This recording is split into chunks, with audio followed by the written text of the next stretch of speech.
कि दर्द मेरा तू नहीं समझा तो फिर समझेगा कौन, मेरे हक में अगर तू ना बोला तो फिर बोलेगा कौन। नरेश मीणा के हक में चाहे लंबे समय बाद बोले हों, लेकिन डॉक्टर किरोड़ी लाल मीणा बोले हैं और कहा है कि मैं नरेश मीणा के साथ था, मैं समरावता भी गया, मैं जेल में भी नरेश मीणा से मिलने गया और जो नरेश मीणा के साथ जो लोग जेल पहुंचे थे उनसे भी जेल के अंदर मिला, उन लोगों की जमानत भी करवाई, लेकिन मुझे तो जातवार कर दिया गया। न सिर्फ किरोड़ी लाल मीणा, लेकिन इस मुद्दे को लेकर अब सड़कों पर उतरने वाले हैं किरोड़ी लाल मीणा के भतीजे धर्मवीर मीणा और आदिवासियों अध्यक्ष केसी घुमरिया।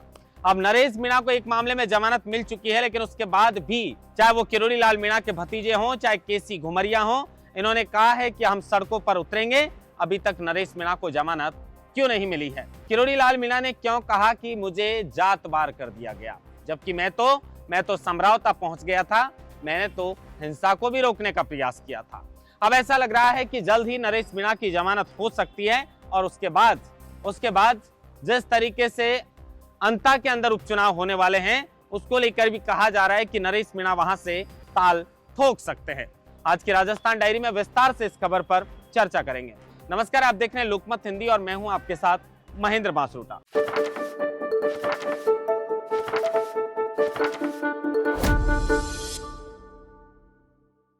काफी लंबे समय बाद नरेश मीणा के हक में और नरेश मीणा को लेकर किरोड़ी लाल मीणा ने अपनी चुप्पी तोड़ी है। किरोड़ी लाल मीणा उस वक्त भी समरावता में गए थे जिस वक्त ये समरावता का प्रकरण हुआ था। सुबह सुबह वहां पर पहुंच गए थे, समरावता गांव के लोगों से मिले थे। वहां पर जिस तरीके से आगजनी और हिंसा फैली थी उसको लेकर भी किरोड़ी लाल मीणा ने जो है वो सारा कुछ देखा था और पुलिस को भी फोन करके कहा था कि गांव वालों के साथ बर्बरता मत कीजिए, आप जिस तरह की बर्बरता कर रहे हैं उसको रोक दीजिए।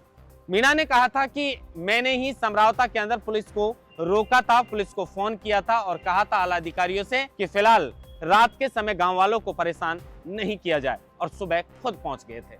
उसके बाद में किरोड़ी लाल मीणा समरावता गांव के जो लोग थे उन्हें का जो डेलीगेशन था उसको ज्वार सिंह बेडम से मुलाकात करवाते हैं, सीएम भजनलाल से मुलाकात करवाने की बात करते हैं और कहीं ना कहीं इस मामले में मध्यस्थता करके मामले को शांत कराने का प्रयास भी करते हैं। हालांकि उसके बाद इस मामले से किरोड़ी लाल मीणा को दूर कर दिया गया या फिर इसके पीछे कोई और साजिश थी, क्योंकि जिस तरीके से किरोड़ी लाल मीणा ने कहा था कि मैं जेल के अंदर गया, मैं उन लोगों से भी मिला, मैं नरेश जी से भी मिला, लेकिन मुझे तो जातवार कर दिया गया। अब कौन लोग थे जिन्होंने किरोड़ी लाल मीणा को जातवार किया? क्या इशारा नरेश मीणा के पिताजी जो मुख्यमंत्री भजनलाल शर्मा से मुलाकात करके आए थे, क्या उस तरफ इशारा था? क्या किरोड़ी लाल मीणा ने जिस तरीके से इस मामले में मध्यस्थता दिखाई थी और उसके बाद उन्हें दरकिनार कर दिया गया, तो किरोड़ी लाल मीणा ने अपना वो दर्द बयां किया है? क्योंकि कहीं ना कहीं देखिए, किरोड़ी लाल मीणा चाहे मुद्दा किसी का भी हो, किरोड़ी लाल मीणा हर जगह बेबाकी के साथ हर मुद्दे को उठाते हैं, चाहे वो छात्रों का मुद्दा हो, पेपर लीक का मुद्दा हो, या कोई भ्रष्टाचार का मुद्दा हो, या महेश जोशी को जिस तरीके से कोई नेता भ्रष्टाचार करता है उसको भी सलाखों के पीछे तक पहुंचाने के लिए किरोड़ी लाल मीणा लग जाते हैं। और हाल ही में किरोड़ी लाल मीणा ने यह भी कहा था कि महेश जोशी भी पहुंच चुके हैं। महेश जोशी का जो जल जीवन मिशन घोटाला था उसको भी किरोड़ी लाल मीणा ने उठाया था, सब इंस्पेक्टर भर्ती का मामला था वो भी किरोड़ी लाल मीणा ने उठाया था, चाहे बजरी खनन का मामला हो वो भी किरोड़ी लाल मीणा ने उठाया था। और नरेश मीणा मामले में भी समरावता के अंदर पहुंचे थे, उसके बाद जेल में मुलाकात की थी और कहीं ना कहीं सरकार और गांव के लोगों के बीच तालमेल बिठाने का अथक प्रयास कह सकते हैं कि लाल मीणा ने किया था, लेकिन बाद में उन्हें उनके मुताबिक जातवार कर दिया गया।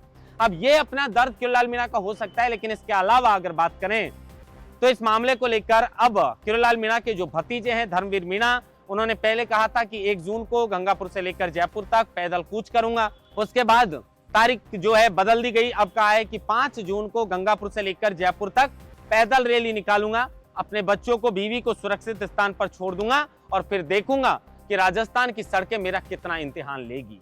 मैं बाबा से बहुत प्यार करता हूं, नरेश मीणा से ज्यादा प्यार करता हूं, लेकिन फिलहाल मेरी जिम्मेदारी नरेश भाई को रिहा करवाने की है। और उन्होंने परिवार से भी गुजारिश की थी कि इस मामले को लेकर मेरे बीच में परिवार को आने की बिल्कुल भी जरूरत नहीं है।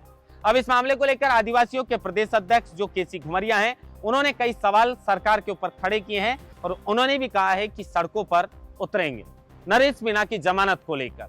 अब नरेश मीणा की जमानत एक मामले में हो चुकी है, लेकिन उसके बाद भी ये मुद्दा इतना गरमाया हुआ है कि किरोड़ीलाल मीणा भी इस पर अपनी चुप्पी तोड़े हैं। किरोड़ीलाल मीणा के भतीजे ने भी इसको लेकर पैदल जो है कूच जयपुर की और गंगापुर से करने की बात कही है। और केसी घुमरिया भी नरेश मीणा की जमानत को लेकर कई सवाल सरकार पर खड़ा कर रहे हैं और सड़कों पर उतरने की बात कर रहे हैं। देखना ये होगा कि 166/24 मामले में जो एसडीएम अमित चौधरी को थप्पड़ मारने का मामला था मतदान के दौरान, उस मामले में नरेश मीणा की जमानत की याचिका स्वीकार कर ली गई है।